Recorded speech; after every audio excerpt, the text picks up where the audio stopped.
dosa. Mahasiswa itu ada mahasiswa yang soleh, ada mahasiswa yang tidak soleh atau malah banyak dosanya. Meskipun namanya Nino ya, tapi soleh. Maksud saya, jangan hanya karena kita merasa banyak dosa, kemudian kita ini mengatakan bahwa doa saya nggak terkabul karena saya banyak dosa. Betul. Rumus doa berbicara dalam frame Allah mengikuti prasangka hamba. Ketika hamba mengatakan, oh saya tidak diterima doanya karena banyak dosa, itu sebenarnya bukan Allah nggak ngabulin, tapi karena kita sendiri yang memang minta agar tidak dikabulin karena merasa berdosa. Karena kita merasa berdosa. Padahal kalau berdoa itu tidak ada ini, tidak ada hijab atau gitu. Bukan loh. Setan itu kurang nopo yang nama setan.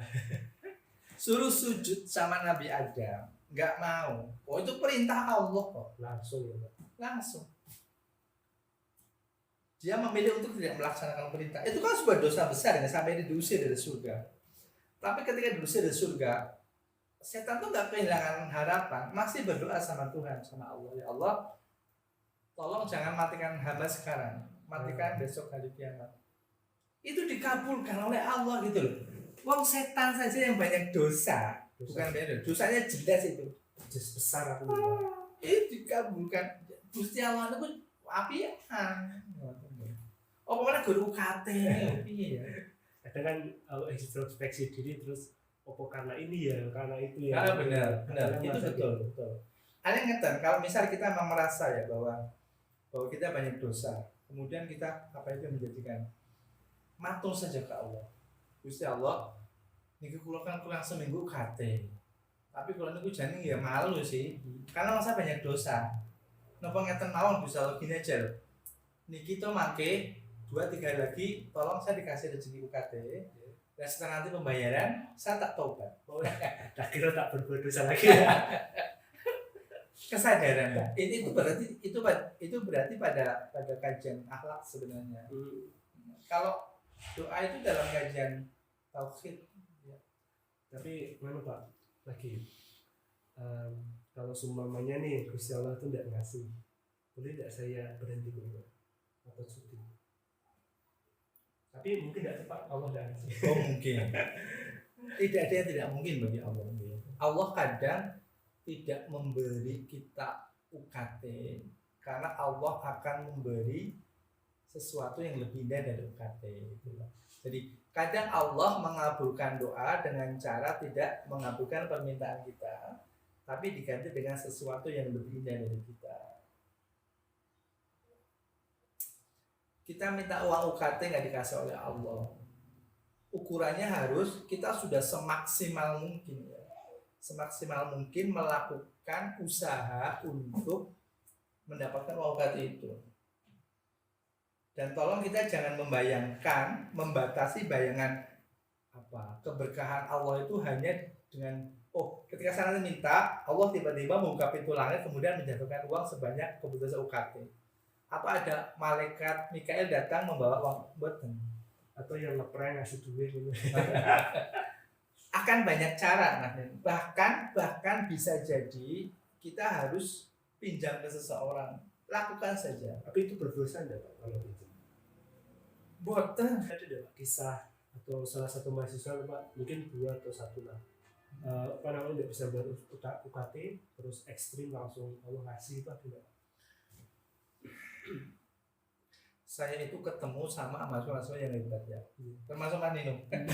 Saya tidak pernah bayar UKT soalnya Pak. Kan dibayari. Tapi kesehariannya memang saya memang tidak pernah, kalau UKT alhamdulillah tidak pernah terfikirkan karena tinggal minta, tapi kesehariannya itu yang harus banyak berdoa. Jadi kalau mahasiswa mungkin per semester saya tiap hari ya. Tapi tiap hari dipenuhi ya alhamdulillah 99,99% itu alhamdulillah dikasih gitu Pak.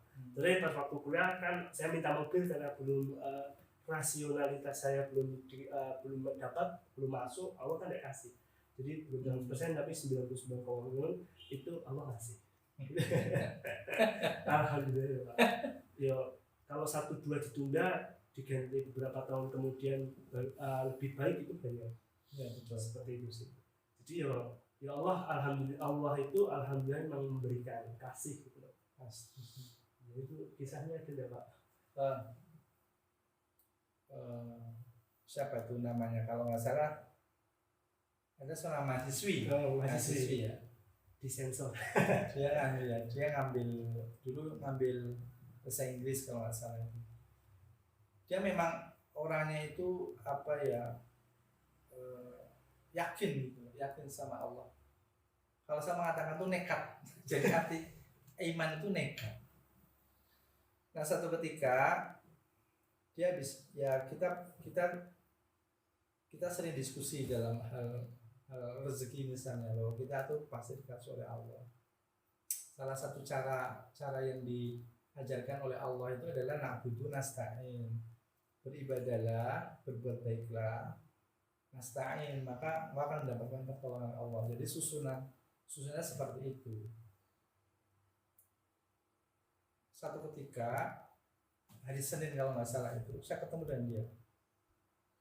Pak, saya itu punya uang 200.000. 200.000. Itu tahun berapa ya, lupa itu. Tapi saya selalu ingat itu kisah-kisah mahasiswa yang membahas itu juga semakin yakin gitu. Gus Allah itu memang apian banget. Dia bilang dia punya uang 200.000. Hari Senin, hari Sabtu itu adalah pembayaran UKT terakhir. Padahal pembayaran UKT-nya berapa? Waktu itu 800.000 kalau nggak salah. 800.000. Berarti kurang 600.000. Kurang 600.000 dalam waktu 1 minggu. 1 minggu. Jadi itu harus kerja sekitar 2 minggu lah. Biar dapat 600.000. Cara kalkulator atau gitu. Kalau saya nggak pernah kerja. Betul masuk gua nggak tahu. Ini mana mencoba ini ya, mengcompare ya, membandingkan dengan logika matematika. Waktu itu saya juga nggak ada hitung-hitungan seperti itu ya.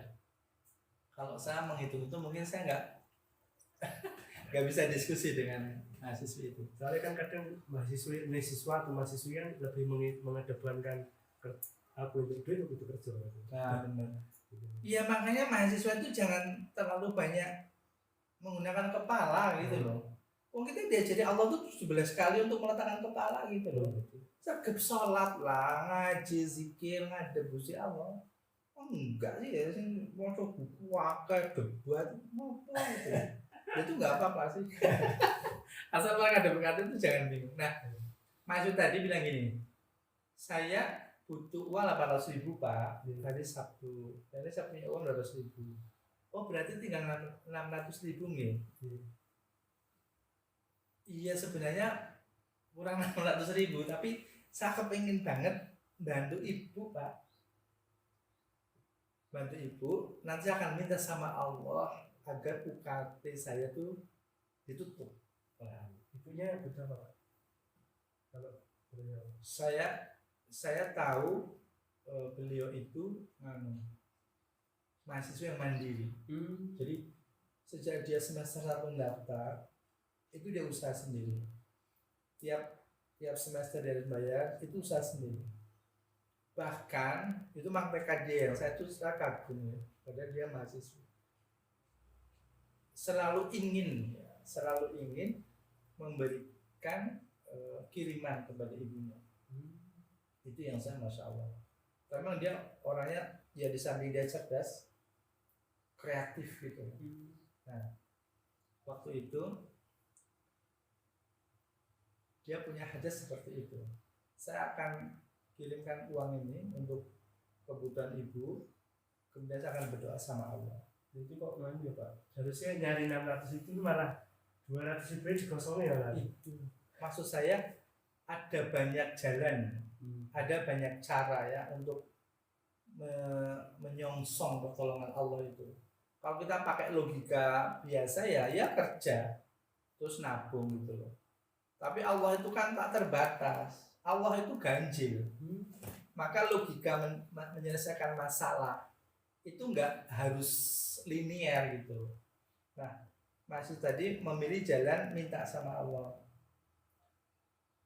di kajian tentang sekutu mawar Allah yang saya nyoba susun ada 6 langkah. Itu langkah kedua di kuanta doa itu adalah berbagi. Berbagi itu bisa dalam bentuk berbagi doa kepada sesama. Misal Mas Nino butuh rumah, doakan orang-orang yang belum punya rumah. Mobil, Pak. Oh, mobil. Misalnya butuh mobil, doakan orang yang belum punya mobil. Insya Allah, ya insya Allah nanti orang yang didoakan dapat, Mas Nino juga dapat. Jadi kalau punya hutang berarti mendoakan yang Orang punya hutang punya hutang itu lunaskan ya Allah, lunaskan ya Allah, termasuk saya. Enggak, hukum hadisnya begitu. Jadi ada 2 malaikat yang akan mengamini orang yang mendoakan orang lain agar doa itu juga kembali pada dirinya. Dan itu bisa Allahnya apian pokoknya. Nah, Mas itu tadi mentransfer uang yang 200.000 itu kepada ibunya hari Senin. berarti kurang 5 hari lagi. Nah, kurang 5 hari lagi. Hari Rebu dia kan nunggu. Jadi habis itu aja Rebu. Pokoknya intinya Jumat, Sabtu. Tadi 2 hari setengah. Hari Rebu itu dia telepon saya. Pak Sultan ini mau tanya, iya gimana? Ini kok belum ada kiriman dari Allah? Jadi ya, emang kenapa? Ya kan kemarin saya minta dikirimin dari Allah. Gitu ya. Ini kan saya bingung Pak. Kurang berapa hari ini terus saya nggak ada uang sudah. Mbak kemarin kan saya bilang sama jenengan mau dikasihkan dulu berapa? Semuanya. Saya kan pesen, jangan semuanya. Tapi yang itu kan kesalahan Anda sendiri toh. Malah juga itu kabeh. Enggak iya. Itu dia nangis tuh. Kok Pak Sultan Malah nyalahin. Kok Pak Sultan malah nyalahin saya? Lah enggak, itu mau Anda sendiri. Enggak, gini loh, jenengan itu yakin nggak sama Allah? Ya yakin Pak, tapi kok belum ada kiriman. Loh, yakin kan ada syarat. Mbak, jenengan pernah enggak Allah itu ngirim nafas telat gitu? Enggak sih. Makanya pundok. Jenengan saat ini toto hati, nggih. Dekat lagi ke Gusti Allah. Nah, setelah agak banyak kita diskusi itu dia agak tenang. Udah nggih, mulai sekarang jenengan tambah tuh kualitas ibadahnya. Rawatib dilakuin, hajat, tahajud, duha. Nonton ya Pak Sultan ini. Mungkin makin Gusti Allah ngasih ya. 2 hari tenang. Nah, Setengah hari. pas malam Sabtu kan terakhir Sabtu loh. Yeah. Malam Sabtu dia telepon saya lagi. Nangis. Pak, waduh, kacau lagi. Nangis lagi. Langsung niki pripun? Namane. Mboten iki kok durung teko kiriman. Lah pripun lewat napa to kiri? Mboten Pak niki pripun kok saya niki maklum bingung besok harus bayar nih sama sekali nggak ada uang. Mbak, saya nggak bisa diskusi nih. Langsung tutup. Di batas waktu yang limit ini saya nggak bisa diskusi. Kenapa? Logika kita pasti sudah diminta Allah untuk berhenti. Jenengan kalau masih pakai logika, malah nggak terbayar. Terus pripun Pak? Dekat. Nangis sih tenanan. Nek wingi gek nangis, saiki nangis karo gulung-guling. Nanti jenengan to Bali to mlebu kamar. Syakir sih kabeh ruangan, nangis guling-guling sama Gusti Allah. Pas udah malah Gojek, bukan Gojek. Hati jenengan sedang diminta Allah untuk dekat sama beliau. Allah tuh udah nyiapin Mbak kebutuhan jenengan. Tapi jenengan kita butuh tambah nangis sama Allah. Allah tuh seneng nek ngrungokne nangis jenengan. Ngoten nggih Pak, pun nggih, sabar nggih. Usaha Mbak, usaha. Kula nggih melu-melu ndonga mugi-mugi jenengan diberi oleh Allah. Ngoten. Dia agak tenang. Saya juga tahu kenapa dia tenang gitu loh. Itu skenario dari Allah. Nah, tidak tahu apa yang terjadi. Cuma pada hari Seninnya dia ketemu saya, dia cerita sama saya, Pak Sultoni terima kasih. Waduh, alhamdulillah, gimana kabarnya? Alhamdulillah Pak, saya sudah bisa bayar UKT. Ditanya kabarnya malah bayar UKT. Saya bingung, lu kok bisa? Ini 2 hari ini juga nggak telepon saya juga nggak tahu itu gimana nasibnya. Iya Pak, saya waktu itu betul-betul bingung, tapi kata Pak Sultoni buka lagi, minta lagi sama Allah. Saya kan telepon Pak Sultoni itu kan habis maghrib, terus saya coba sholat, habis itu tetap sholat. Selesai saya agak tenang gitu, jam 9 malam katanya malam itu ditelepon sama seseorang, dia lihat tuh nomor telepon nggak ada di Kontaknya. Saya tanya, oh itu ternyata teman SMP dia itu loh, yang dulu ada perasaan khusus. Dulu tuh teman dekat gitu. Nah, ternyata teman itu mengucapkan apa ya, selamat ulang tahun. Oh ternyata mbak itu besok itu ulang tahun yang satu. Lokasi pas dari UKT.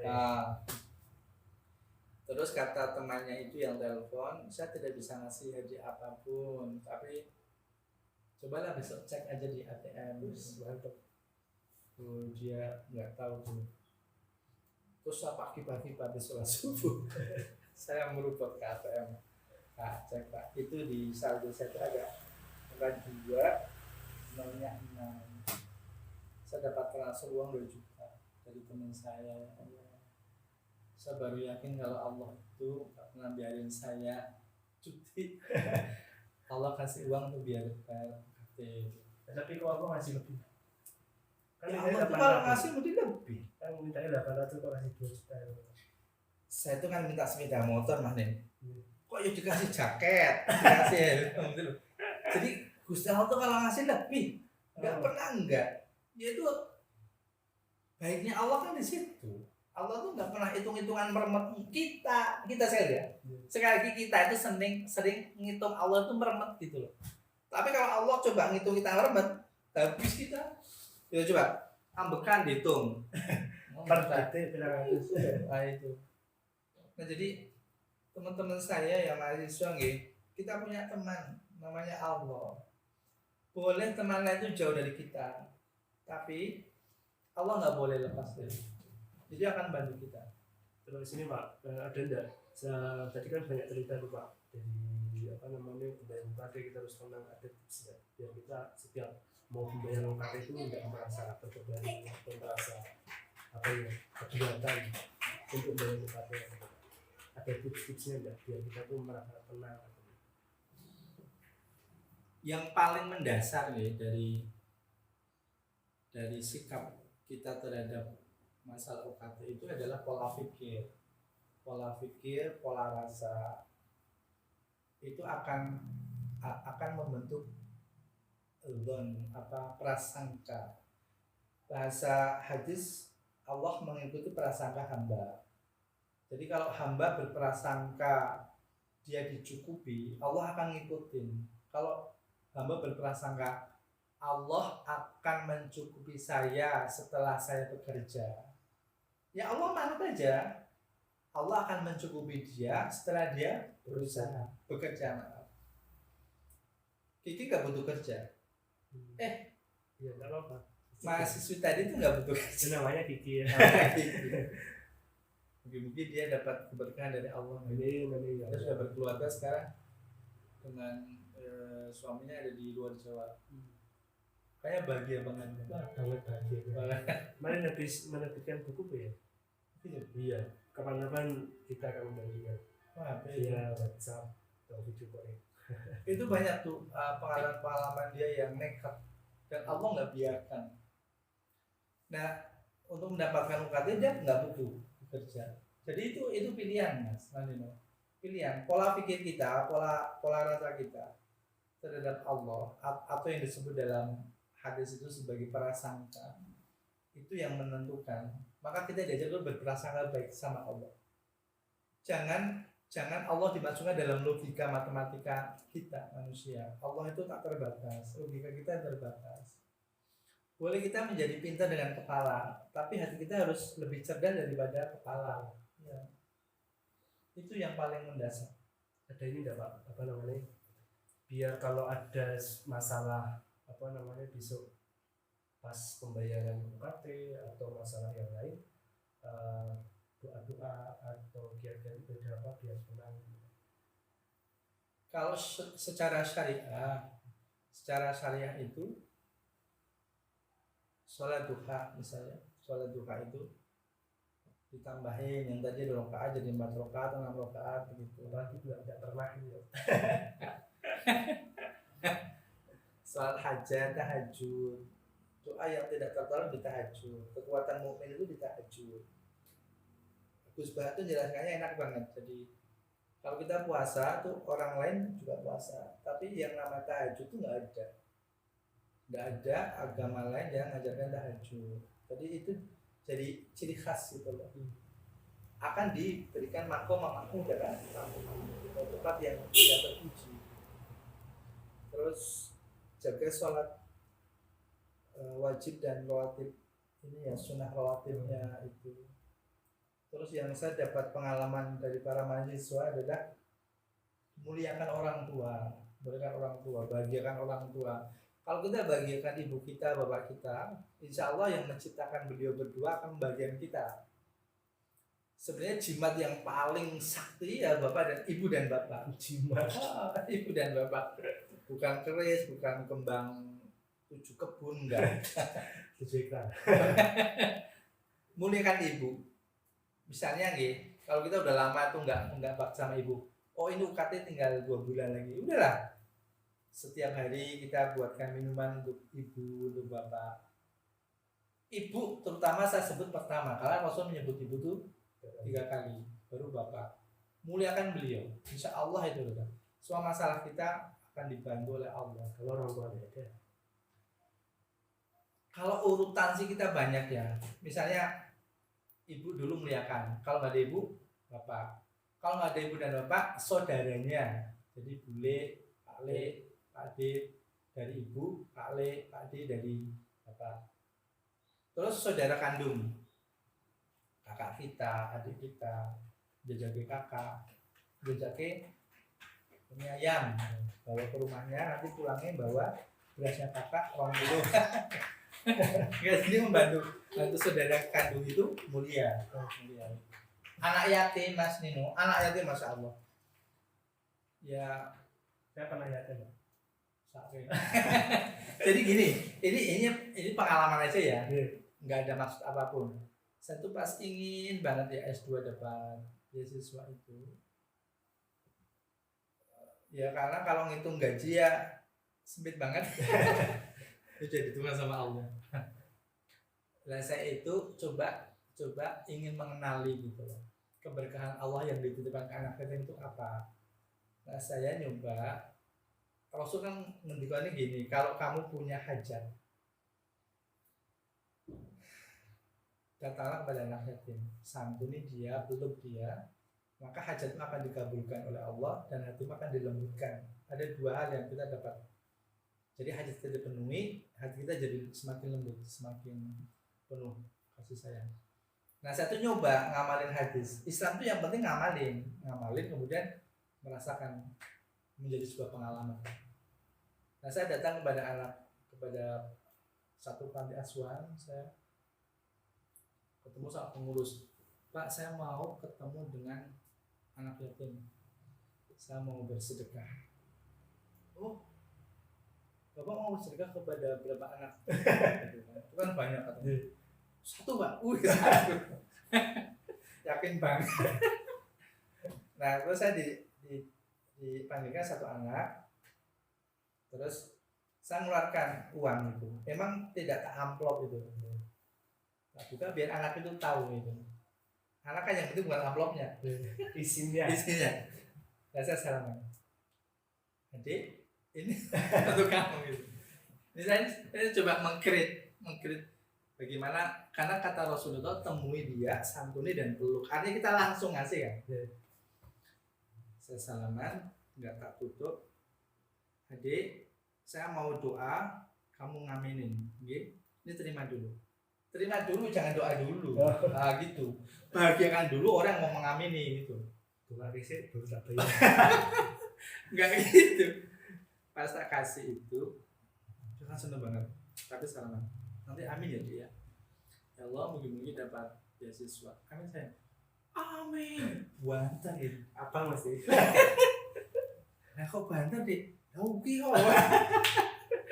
Itu ke Allah ngasih beasiswa sampai dua lembaga pendidikan, terus saya kan harus milih salah satu.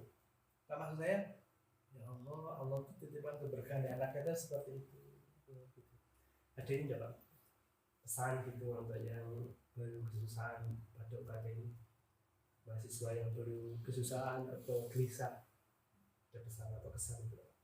Kita boleh miskin, kita boleh kekurangan uang, tapi kita jangan pernah berpikir bahwa Allah itu miskin, Allah itu kekurangan uang untuk membantu kita. Tetaplah jaga niat bahwa kita mencari ilmu kuliah itu karena memenuhi perintah Allah. Kemudian ketika kesulitan melaksanakan perintah itu, datanglah kepada Zat yang memberikan perintah. Karena selama ini ribuan mahasiswa, miliaran mahasiswa itu dibantu oleh Allah. Kalau selama ini kita menjadi bingung, susah, gelisah, mungkin karena kita meletakkan niat mencari ilmunya dalam posisi yang salah. Kita hanya hamba pelaksana perintah dan sebagai Zat yang memberikan otoritas pemerintah, tidak pernah membiarkan kita sendiri. Datang ke Allah, minta ke Allah, Anda kuliah karena bersama dan untuk Allah yang sangat mencintai. Terima kasih sudah menonton video kali ini, bahwa Allah pasti akan ngasih kepada hambanya yang mendekatkan diri kepada Allah, karena Allah sangat mencintai kita. Assalamualaikum warahmatullahi wabarakatuh.